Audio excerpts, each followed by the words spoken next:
రథసప్తమి పర్వదినం కావడంతో ఆలయాల్లో సందడి నెలకొంది. కాకినాడలోని భానులింగేశ్వర స్వామికి ప్రత్యేక పూజలు చేస్తున్నారు భక్తులు. ఆదివారం రోజున రథసప్తమి రావడంతో భక్తుల రద్దీ మరింతగా పెరిగిందని చెప్తున్నారు.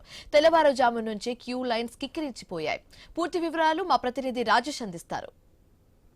రథసప్తమి పురస్కరించుకుని తెలుగు రాష్ట్రాల్లో ఆలయాలన్నీ భక్తులతో పోటెక్కాయి. ఇటువంటి నేపథ్యంలో తీసుకుంటే కాకినాడ నారాయణ స్వామి అయితే భానుగుడి దగ్గర ఉన్న సూర్యనారాయణ స్వామి గుడి దగ్గర అయితే భక్తులతో ఆలయాలన్నీ కూడా వేలాది సంఖ్యలో కూడా భక్తులతో పోటెక్కారు. ఎవరికి ఎటువంటి అసౌకర్యం కలగకుండా ఈవో దగ్గరుండి ప్రతి ఒక్కరికి ప్రత్యేక ఏర్పాట్లు చేసి ప్రసాద వితరణ అలాగా పూర్తి ఏర్పాట్లు చేసే పరిస్థితి కనబడింది. వచ్చిన భక్తులకి అంటే వేలాది సంఖ్యలో భక్తులకి పూర్తి సంఖ్యలో కూడా ఎటువంటి ఇబ్బంది కలిగిన వాతావరణం తలెత్తకుండా కూడా పూర్తి ఏర్పడిన పరిస్థితి కనబడింది. ప్రస్తుతం మన వద్ద ఆలయ ఏవో ఉన్నారు, వారిని అడిగి మరింత సమాచారం అడిగే ప్రయత్నం కూడా చేద్దాం. సార్ చెప్పండి, వేలాది సంఖ్యలో అంటే భానుగుడి సూర్యనారాయణ స్వామి గుడి అంటే ప్రత్యేకంగా ఈరోజు ఆదివారం వేలాది మంది సంఖ్యలో దేవస్థానంకి వస్తారు. వచ్చే భక్తులు ఎటువంటి ఏర్పాట్లు చేస్తారు? భక్తుల సౌకర్యార్థం పూర్తిగా చివరిదాకా మన టర్నింగ్ చార్మినార్ సెంటర్ టర్నింగ్ వరకు కూడా టెంట్లు వేసామండి.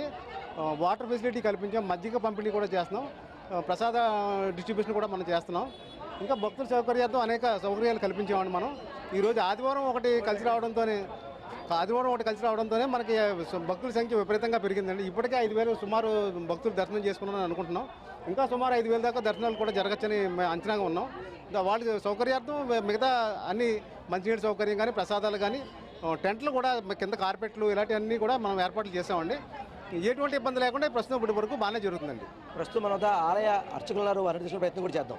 సార్ చెప్పండి, అంటే రథసప్తమిని అనగానే ప్రతి ఒక్కరికి ఒక సెంటిమెంట్గా దేవాలయాలకి భక్తితో పోటీంది. అటువంటిది ఈరోజు ఆదివారం, రథసప్తమి యొక్క విశిష్టత ఏంటి?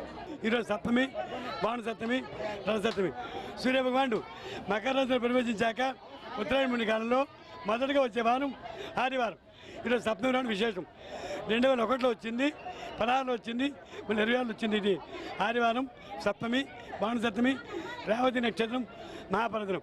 ఈరోజు తెల్లవారుజాము స్వామికి రేగు పండు తోడుకొని అన్ని రకాల పడసాలతో సకల ద్రవ్యాలతో అభిషేకం భక్తి సహకారాలతో జరిగింది. అలాగే ప్రసాద వితరణ, ఫ్లవర్ డెకరేషన్, పోల్ డెకరేషను, అలాగే స్వామివారికి కింద పాలు కానీ మంచినీళ్ళు కానీ మా భక్తుల సహకారంతో పెట్టడం జరుగుతుంది. ప్రజలు కూడా జరుగుతున్నారు. రథసప్తమి కారణంగా ఈరోజు ఆదివారం కావడంతో వేలాది మంది సంఖ్యలో భక్తులైతే పోటెక్కారు. వారికి ఎటువంటి అసౌకర్యం కలగకుండా మంచినీరు, ప్రసాద వితరణ అంతా కూడా పూర్తిగా ఏర్పాట్లు చేశామని చెప్పి ఆలయ ఏవో చెప్తున్నారు. ఈరోజు రేవతి నక్షత్రం ఆదివారం కావడంతో ఉదయం 3 గంటల నుంచి కూడా అభిషేకాలతో కూడా పూర్తిగా పూజలు నిర్వహించాము. వచ్చిన భక్తులకి అభిషేకాలు కూడా చేస్తున్నామని చెప్పి ఒక ఆలయ అర్చకులు కూడా చెప్పే పరిస్థితి కనబడుతుంది.